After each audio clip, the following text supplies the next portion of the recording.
Hey, what's going on? You know who it is. You know what it is. All right, you guys, peep game. All right, so I wanted to run this by you guys because I like having this discussion. Now, we could all agree to disagree. We could have different perspectives of how you see this thing and all that kind of stuff. All I ask you guys is just something simple. Just keep the comment section respectful. Don't disrespect me and don't disrespect anybody else. Let's, for real. We could all have a difference of opinion. I don't have a problem with that. But at the end of the day, you don't have to try to attack me or attack anybody else to try to prove that you're right. You know, that's the problem that a lot of people have on YouTube. You know, even other content creators. That's why I stopped messing with that goofy ass cricket looking nigga. But nevertheless, let's just have this conversation.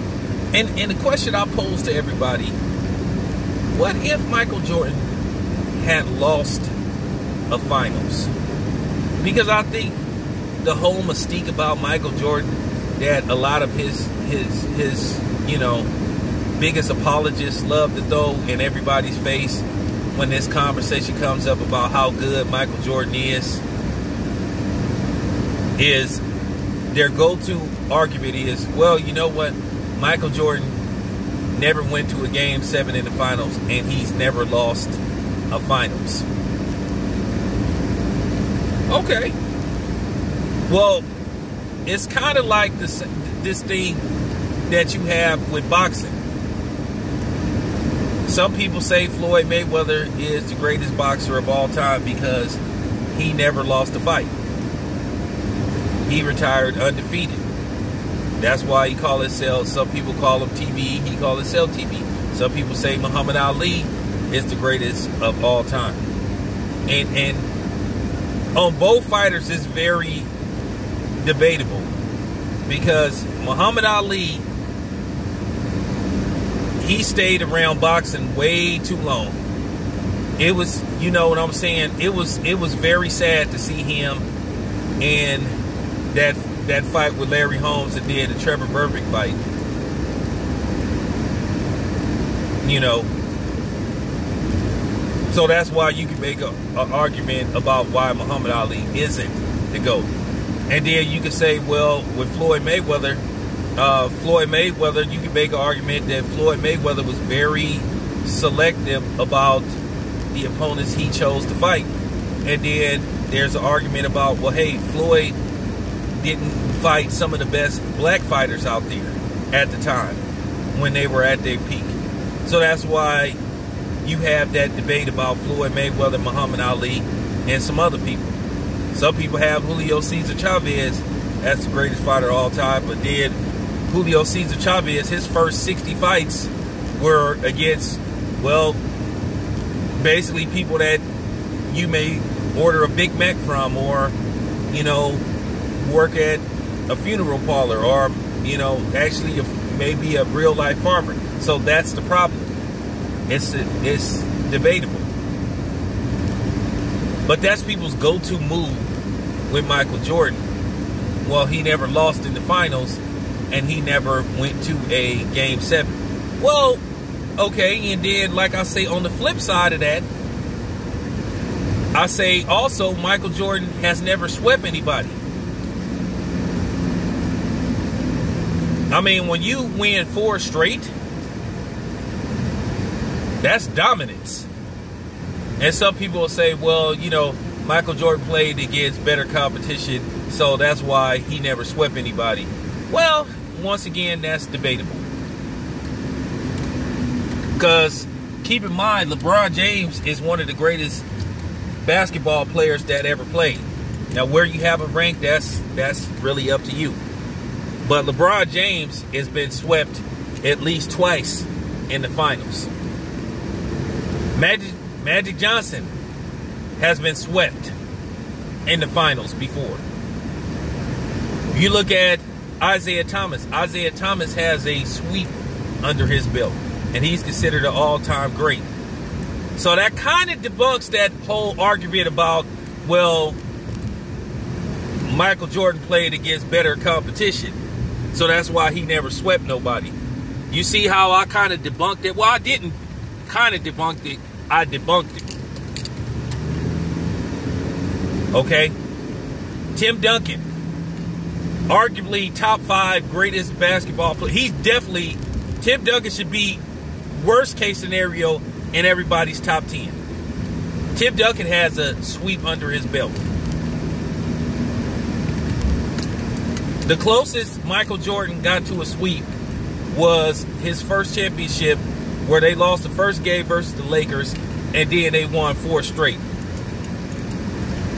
Some people would call it a delayed sweep, but at the end of the day, it's not an official sweep because they didn't win 4 straight. And then if you look at Michael Jordan's other finals, it all took a game. It all took a game 6.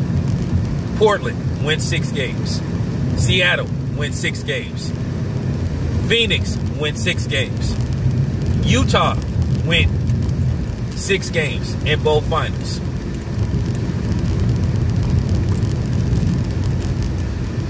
So when you talk about that mystique about he never went to a game 7, yeah, he's never swept a team neither. So he can't be as dominant as everybody makes him out to be. Of course, Michael Jordan transcended the 2-guard position. He really did. He brought a lot of value to it because most teams at the time wanted to build their teams around a center or a forward for the most part, and particularly a power forward. So he did transcend the guard position, the 2-guard position. Yes, he did do that. You know, so that's fact. But what I'm thinking is, let's just say the ownership group of the Chicago Bulls, and we know they were shamefully cheap and didn't want to spend no money. But let's just say they did. Let's just say, hey, we're going to keep the team together. We're going to bring back everybody. Phil Jackson, Michael Jordan, Dennis Rodman, Ku Klux, Scottie Pippen, and we gonna try to win at least 3 more of these things. And I'm thinking to myself, you gotta keep in mind, Michael Jordan was in his mid-30s at the time, or early 30s, mid-30s, approaching mid-30s. All them dudes were getting older. For the most part, were in their 30s. You have to ask yourself, they might have been able to slip through the cracks once or twice, possibly. But do you think they would have been able to continue to beat an up-and-coming San Antonio Spurs team or an up-and-coming Lakers team with Shaquille O'Neal? My own personal opinion, I think they wouldn't have been able to get past one of those Spurs teams or one of those Laker teams. And I think Michael Jordan is smarter than what some people think he is. I think Michael Jordan is a very smart man. And I think Michael Jordan, he gave this elaborate speech about why he's hanging it up, and only for him to come back like a few years later as a Washington Wizard. But you got to ask yourself, what if they would have lost one of those finals to the Spurs or the Lakers? Would Michael Jordan be the so-called undisputed GOAT, which I don't think he is anyway? You still got to have Kareem in that argument. You still got to have Bill Russell in that argument. You still, to a certain degree, you could have Tim Duncan in that argument, or Kobe Bryant. Some people say, hey, LeBron. Because some people will say, well, hell, Michael Jordan didn't know what it was like to lose a finals. So I think that's one of the things that the Jordan apologists like to hang on to. But once again, it's highly debatable about what would happen. I just don't think those Chicago Bulls teams, even if they had stayed together, would have been able to continue to win. I think they would have fell short against one of those Spurs teams or one of those Laker teams. Even if they would have managed to win one or two versus those teams, I think eventually the experience would have kicked in and it would have happened. So I think Michael Jordan knew what was coming. And he was like, okay, I'm going to get out of here. I'm going to get out of here before it happens. So this is why we always have this argument about Michael Jordan never losing the finals, or he never went to a Game 7. Like I said, he's never swept anybody as well. All these statistics can be looked up. I know he gave his reason why he's walking away, and he look, come on, man. Y'all see The Last Dance. And based off how Michael Jordan was talking on the last dance, yeah, he knew what was up. Michael Jordan is not dumb. He knew what was up, and he was like, I'm gonna call it a day. I'm gonna walk away. Now, when he came back as a Washington Wizard, it was something about him possibly being able to purchase the team, which didn't happen.